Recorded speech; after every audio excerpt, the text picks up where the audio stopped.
রাজধানীর মতিঝিল শাপলা চত্বরে হেফাজতে ইসলামের সমাবেশ ঘিরে সংঘটিত গণহত্যাসহ মানবতাবিরোধী অপরাধের মামলায় ক্ষমতাচ্যুত প্রধানমন্ত্রী শেখ হাসিনা সহ ৪১ আসামির বিরুদ্ধে আনুষ্ঠানিক অভিযোগ আমলে নিয়েছে আন্তর্জাতিক অপরাধ ট্রাইব্যুনাল ২।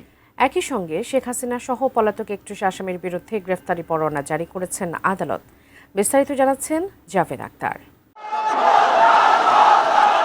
১৩ বছর আগে ২০১৩ সালের ৫ মে রাজধানীর মতিঝিলের শাপলা চত্বরে সমাবেশ করে হেফাজতে ইসলাম। ১৩ দফা দাবিতে ওই সমাবেশে দিনভর উত্তেজনা ও সহিংসতার পর গভীর রাতে পুলিশ, র্যাব ও বিজিবি যৌথ অভিযান চালায়। তখন সরেজমিন তদন্তের পর অন্তত ৬১ জন নিহতের তথ্য জানিয়েছিল মানবাধিকার সংগঠন অধিকার, কিন্তু হেফাজতে ইসলাম বরাবরই এই সংখ্যা আরও বেশি বলে দাবি করে আসছে।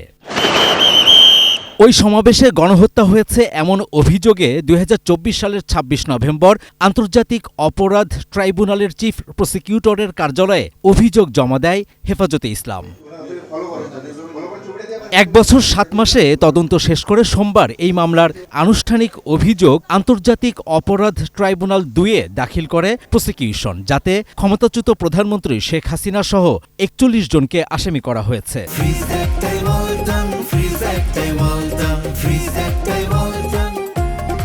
কাউকে আমরা প্ল্যানিংয়ে পেয়েছি, কাউকে আমরা কনস্পিরেসিতে পেয়েছি, কাউকে আমরা সরাসরি অংশগ্রহণে পেয়েছি।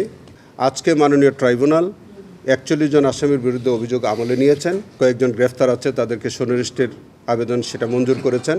যারা পলাতক আছে তাদের বিরুদ্ধে গ্রেফতারি পরোয়ানা জারি করা হয়েছে। এটা শেখ হাসিনা প্রধানমন্ত্রী, তৎকালীন সাবেক প্রধানমন্ত্রী মূল নায়ক হিসেবে কাজ করেছেন। মেটিকুলাস এই প্ল্যানের মধ্যে তার প্রত্যক্ষ ভূমিকা ছিল। শেখ হাসিনা সহ ৪১ আসামির মধ্যে পলাতক আছেন ৩০ জন। এর মধ্যে তখনকার স্বরাষ্ট্রমন্ত্রী মহিউদ্দিন খান আলমগীর সহ সাবেক মন্ত্রী প্রতিমন্ত্রী আছেন ৪ জন। এ তালিকায় শেখ ফজলুল করিম সেলিম ও মাহবুবুল আলম হানিফ সহ ৭ জন সাবেক সংসদ সদস্যের নামও রয়েছে। পলাতকদের মধ্যে তখনকার বিজিবির মহাপরিচালক আজিজ আহমেদ ছাড়াও রয়েছেন আইজিপি হাসান মাহমুদ খন্দকার, অতিরিক্ত IGP Jabed Patwari, DMP commissioner Benazir Ahmed, র্যাবের মহাপরিচালক মোখলেসুর রহমান ও আলোচিত পুলিশ কর্মকর্তা মনিরুল ইসলাম, ডিসি হারুনুর রশিদ ও বিপ্লব কুমার সরকার সহ ১৮ পুলিশ কর্মকর্তা। প্রসিকিউশন এ পর্যন্ত নিহত ৬১ জনের তালিকা পেলেও শনাক্ত করতে পেরেছে ৫৮ জনের পরিচয়। হয়তো ভিকটিমের সংখ্যা আরও বেশি থাকতে পারে, কিন্তু আমরা যেহেতু পাইনি, আমরা তাদেরকে আনতে পারিনি। আনুষ্ঠানিক অভিযোগে প্রসিকিউশন হেফাজতে ইসলামের সমাবেশ ঘিরে গণহত্যা সহ ৩টি অভিযোগ এনেছে। Political persecution, attack against civilian population এবং জেনোসাইড। মেইনলি আমাদের অভিযোগ হচ্ছে ইট ইজ এ জেনোসাইড। এই মামলায় সাবেক মন্ত্রী হাসানুল হক ইনু, আব্দুর রাজ্জাক, দীপুমণি, প্রতিমন্ত্রী শামসুল হক টুকু, সাবেক আইজিপি AKM শহীদুল হক, সাবেক সেনা কর্মকর্তা জিয়াউল আহসান এবং সাংবাদিক শাহরিয়ার কবির, মুজাম্মেল হক বাবু ও ফারজানা রূপা সহ ১০ জন গ্রেপ্তার রয়েছেন, যাদের আগামী ১৬ই আগস্ট ট্রাইব্যুনালে হাজির করা হবে।